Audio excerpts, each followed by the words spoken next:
अंजलि मोहनपुर गांव में रहती है। उसका पति बिरजू नशेड़ी है और हर रोज अंजलि को मारता है।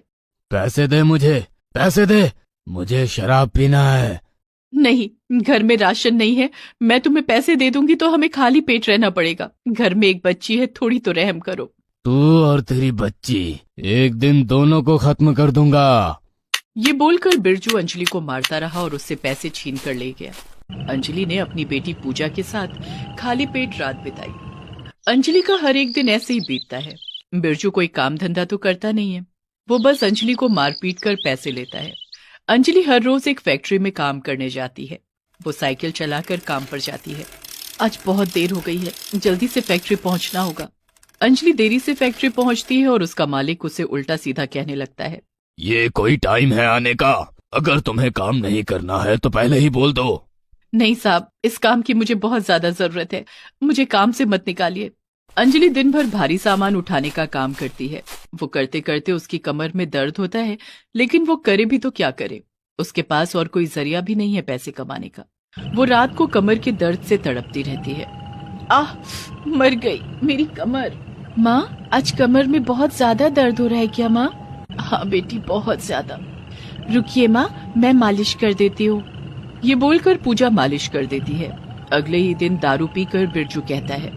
अंजलि, कैसी औरत है तू? मुझे एक लड़का नहीं दे पाई, मुझे लड़का चाहिए। देखिए, मेरी कमर की हालत बहुत खराब है, मैं इस हालत में माँ नहीं बन सकती। ये सब नाटक है, नाटक। मुझे एक लड़का चाहिए बस। बिरजू अंजलि के ऊपर फिर से अत्याचार करने लगा। अंजलि हर रोज ये सब सहती रही। कुछ दिनों बाद अंजलि को अचानक से चक्कर आ गया। अंजलि बेहोश होकर गिर गई। तब पता चला कि अंजलि गर्भवती है। अंजलि चिंता में पड़ गई। बिरजू ने कहा, इस बार लड़का नहीं हुआ ना तो देखना मैं तेरी क्या हालत करता हूँ। अंजलि डर डर कर जीने लगी। वो गर्भवती अवस्था में ही काम पर जाती और पूरा दिन भारी सामान उठाने का काम करती, और बिरजू सिर्फ बैठ बैठ कर अंजलि के पैसों से दारू पीने लगा। अंजलि का एक और अच्छा गुण है, वो बहुत अच्छा खाना बनाती है। माँ, मैंने बहुत दिनों से आपके हाथ का खाना नहीं खाया, आज बनाओगी क्या? ठीक है बेटी, आज नान और छोले बनाती हूँ। काम से लौटने के बाद अंजलि ने नान और छोले बनाए। बिरजू अभी तक घर नहीं लौटा था। अंजलि और पूजा खाने बैठ गए। वाह माँ, आप तो कमाल का नान बनाती हो। तभी बिरजू आ गया। अच्छा, तो मेरे बिना माँ बेटी मिलकर नान खा रहे हैं। गंदी औरत, ये पैसे मुझे दे देती तो मैं और शराब पी सकता था। ये ले।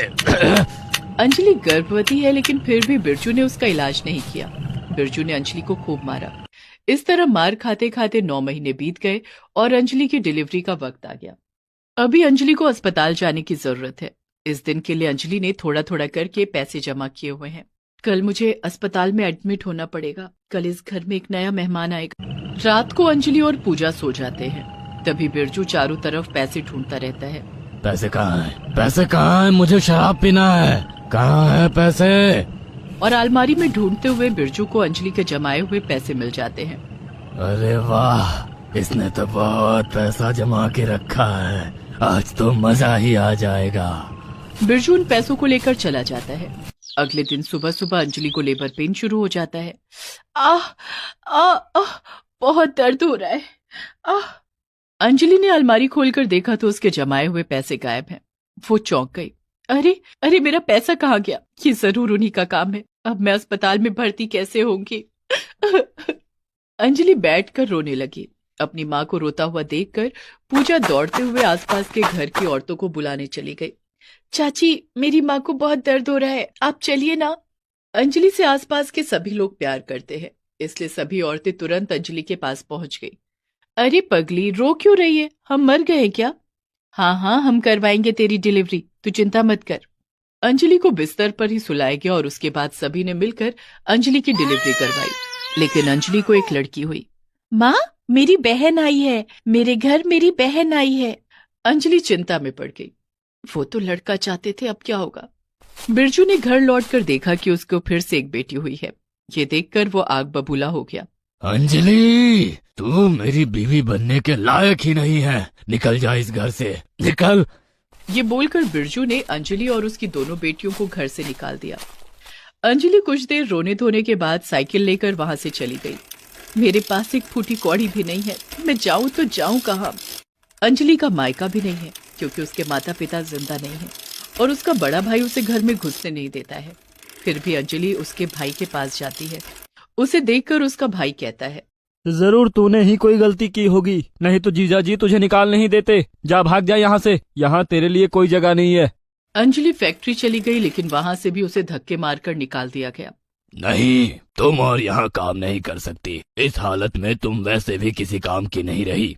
चारों तरफ से धक्का खाकर अंजलि रास्ते में ही बैठ गई। वो उसकी छोटी बेटी को तो दूध पिला देगी लेकिन पूजा को क्या खिलाएगी और खुद भी क्या खाएगी। अब मैं क्या करूं? लगता है हम तीनों भूख से तड़पते हुए खत्म हो जाएंगे। अंजलि ये सब सोच ही रही थी कि तभी पूजा ने उसे बुलाया। माँ, वो देखो वहाँ आटा मैदा मिल रहा है। अंजलि ने देखा कि एक एनजीओ की तरफ से गरीबों को फ्री में चावल, आटा, मैदा, छोले और दाल दिया जा रहा है। ये देखकर अंजलि के दिमाग में एक आइडिया आता है। पूजा, क्यों ना हम छोले और तंदूरी नान बेचें? हाँ माँ, आप तो बहुत अच्छा नान बनाती हो। अंजलि और पूजा ने एनजीओ से मैदा और छोले ले लिया और एनजीओ वालों से विनती करने पर उन लोगों ने एक चूल्हे का भी इंतजाम कर दिया। अगले दिन अंजलि ने चूल्हे पर तंदूरी नान और छोले बनाना शुरू किया और अपनी नवजात बेटी को गोद में लेकर साइकिल पर ही नान बेचने लगी। साहब, इधर आइए, मेरी माँ के हाथ के छोले और तंदूरी नान खाइए। आइए आइए। पूजा के बुलाने पर 2-3 लोग ही आए। मुझे 2 तंदूरी नान और 1 प्लेट छोले दो। अंजलि ने उन लोगों को खाना दिया और खाना खाकर सभी के होश उड़ गए। ये नान और छोले तो बहुत ही अच्छे हैं। हाँ, नान कितना सॉफ्ट है, मजा ही आ गया। और लीजिए न साहब। देखते ही देखते साइकिल के ऊपर बने हुए तंदूरी नान की दुकान के सामने भीड़ जमा हो गई। मुझे दीजिए बहन। मुझे 2 प्लेट पैक करके दीजिए। ऐसे ही पहले दिन में 2000 रुपए का मुनाफा हो गया। अंजलि बड़ी खुश हो गई। वाह, क्या बात है, अब तो पैसे ही पैसे होंगे।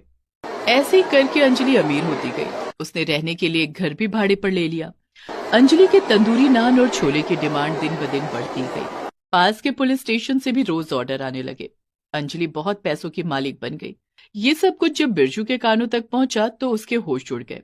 मैं यहाँ पैसे न होने की वजह से शराब नहीं पी पा रहा हूँ और वहाँ अंजलि पैसे छाप रही है। मुझे आज ही उससे पैसे मांगने जाना होगा। बिरजू तभी अंजलि के पास गया और उससे पैसे मांगने लगा। अंजलि, मुझे पैसे दे। नहीं, मैं तुम्हें पैसे नहीं दूंगी। मतलब? मैं तेरा पति हूँ, मैं जो कहूँगा तुझे मानना ही पड़ेगा। खाक का पति, तुमने ही मुझे घर से निकाल दिया था। ऐसे ही झगड़ा करते करते बिरजू ने अंजलि पर हाथ उठा दिया और तभी वहां एक पुलिस की गाड़ी आ गई और उसमें से 2 पुलिस ऑफिसर निकले। ये दोनों हर रोज अंजलि से छोले और नान खाते हैं।